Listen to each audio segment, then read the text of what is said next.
At the height of fashion, she disappeared without a word. London winter of 2020. News headlines flooded the media. Stella Tennant dies at 50. No scandal, no accident, no farewell note. Just a chilling silence, much like the piercing gaze that once made the fashion world bow down. Stella Tennant was unlike anyone else. Tall, angular, and fierce-eyed. She didn't need to be sexy, didn't need to smile. Her mere presence on the catwalk made cameras tremble. In an era where Naomi, Cindy, and Claudia ruled with curves and charisma, Stella emerged as a quiet but haunting minor key. Karl Lagerfeld called her Chanel's new muse. Versace hailed her as the face of modernity. And then, she walked away, just as the world remained drunk in worship. What made Stella, a woman who could command any runway, choose to retreat like a shadow? What door led her into the fashion world? And what force eventually pulled her away? Forever? Stella Tennant was born on the 17th of December, 1970, into an aristocratic British family.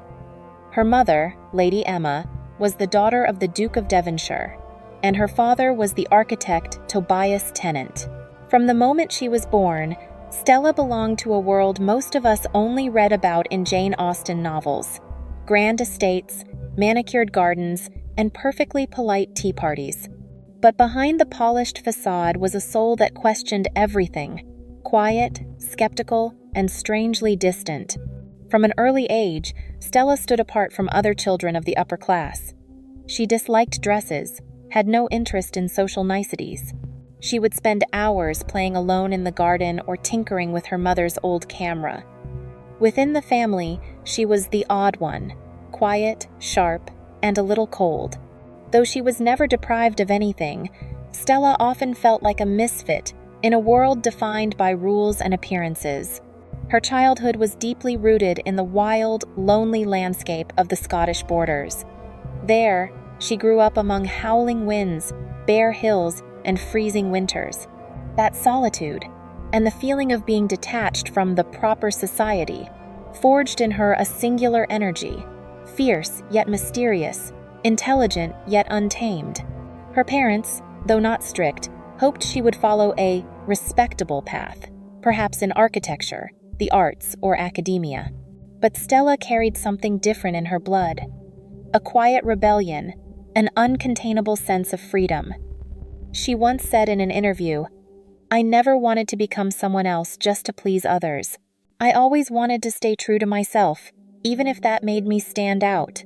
Stella's childhood wasn't filled with hardship, but the very comfort of it made her feel stifled. In a world paved with gold and decorum, she sought a road of dust, but one that was truly hers. In 1993, at the age of 23, Stella Tennant was still a quiet art student at Winchester School of Art, majoring in sculpture. Becoming a model had never crossed her mind. In fact, she considered the industry too frivolous, too artificial, not for a girl who preferred coarse trousers, heavy boots, and silence. But everything changed when a friend suggested she take part in a photo shoot for British Vogue. It wasn't a formal casting, just an artistic idea, with photographer Stephen Meisel behind the lens. When Stella walked into the studio wearing simple black clothes and a gleaming nose ring, Meisel seemed to see something the fashion world had never known.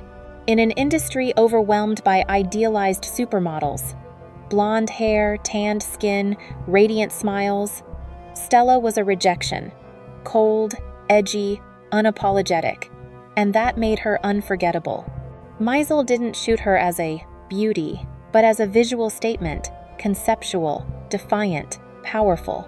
When the photos were published, the fashion industry trembled. Who was this girl? How could someone be ugly in such a mesmerizing way? The sharp lines of her face, the eyes that seemed to pierce through pretense, the energy no one could copy. Stella suddenly flooded every conversation, like a gust of icy wind in a stifling summer. Her family didn't quite understand at first. Her mother asked, "Are you sure this is the world you want to be part of?" Her father, the architect, simply said, "As long as you're happy." She wasn't sure if she was happy, but she did feel like herself. Back then, Stella didn't realize she had opened the door to a new era of fashion. She only knew that, for the first time, someone saw her not as a strange girl, but as an icon. Stella Tennant was never the kind of model who made people cheer. She didn't need to. When she stepped onto the catwalk, she was like a cold current slicing through the noise. No smile, no inviting glance, only a posture of quiet power and haunting mystery. And somehow, that made her irresistible. In the golden era of the 1,992nd supermodels, Claudia Schiffer, Linda Evangelista, Cindy Crawford, Stella walked a different path. She didn't flaunt her body, didn't glamorize her image. Yet it was Karl Lagerfeld who chose her as the face of Chanel, casting her in high-profile campaigns and opening shows that would become iconic. Lagerfeld once said, "Stella doesn't need to try to be special. She is the definition of cool we were searching for." She didn't just walk for Chanel. She became a favorite of Versace, Alexander McQueen, Jean-Paul Gaultier. Designers loved her not for classic beauty, but for something harder to name, timeless yet modern, rough yet regal. She graced the covers of Vogue UK, France, and Italy. Hermes, Burberry, Calvin Klein, all wanted that face. The face with the distant beauty of a Greco-Roman statue, but with a rebellious glint of British punk. Even at her peak, Stella didn't let herself get swept away by the lights. She still wore oversized coats, flat shoes, and minimal makeup off the runway. After shows, she quietly returned to her London apartment or retreated to the countryside in Scotland, where she grew vegetables, raised horses, and lived like any ordinary woman. Once, backstage at a Givenchy show, someone asked how it felt to be a fashion icon. Stella just smiled and said, "I don't think of myself as an icon. I just do my job, then step away." Perhaps it was this humility, this deliberate distance, that made her eternal. In a world obsessed with display, Stella Tennant chose to shine through silence. While the world basked in the glamour of fashion, where every centimeter of the body is sculpted, every feature airbrushed, Stella Tennant kept her metal nose ring, her upright posture, and her gaze that cut through the industry's excess. She refused every offer of cosmetic alteration, even the subtle adjustments to stay on trend. She kept her hair short, undyed, her lashes untouched, her skin pale and bare. In an industry that defined beauty by conformity, Stella simply opted out of the game. She turned down million-dollar contracts if they conflicted with her values. A major brand asked her to pose nude for a bold campaign. She replied, "I don't need to undress to prove I'm strong." A fashion magazine wanted to retouch her face to make it appear softer.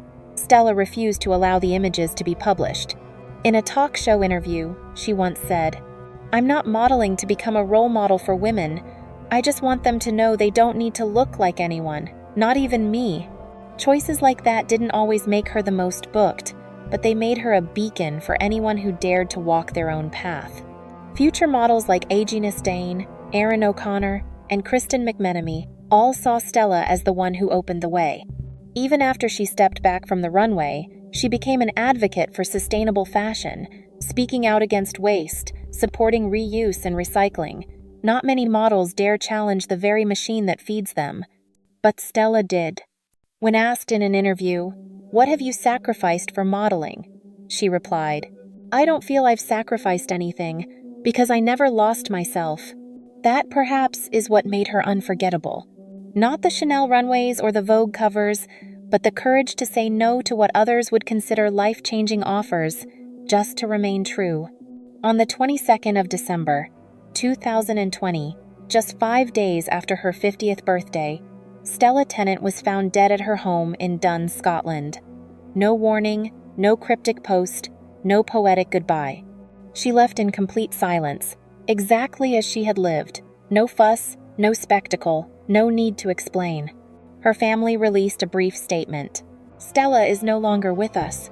She was an extraordinary woman, a beloved wife and mother, and a creative soul." The media initially reported cautiously, but within a week, British newspapers confirmed the truth. Stella Tennant had taken her own life.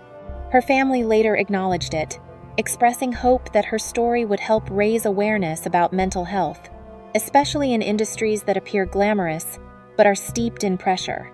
The fashion world was stunned.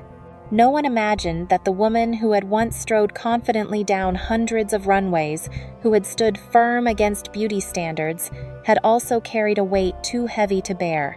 On Instagram, thousands of tributes poured in. "You were the first to show me I didn't have to look like anyone else to be beautiful. Stella was my living manifesto, the icon of quiet strength." And with black and white images of her sad but piercing eyes, standing tall like a silver birch in a snowy field, flooded news outlets like a collective belated mourning. People began to speak openly about depression, a topic once taboo in fashion. And Stella, even in death, forced the industry to confront an uncomfortable truth. Were those perfect faces on the runway truly strong, or were they hiding something deeper? Stella Tennant never tried to become a legend. She didn't campaign for change, didn't preach about difference, and never called herself an icon. But it was precisely this quiet defiance that made her unforgettable. Today, in a fashion world saturated with retouched images and curated personas, people still speak of Stella as a true outsider. Not because she rejected the system, but because she remained loyal to herself until the very end. She redefined beauty. She proved that a woman doesn't have to conform to any standard to be seen. And more importantly, she opened the path for hundreds, even thousands of models to follow with honesty and individuality, even if that meant walking alone. When asked once how she wanted to be remembered, Stella replied, "I'd like to be remembered as myself. That's enough." Perhaps she was never celebrated as much as she deserved. Or maybe she never needed to be.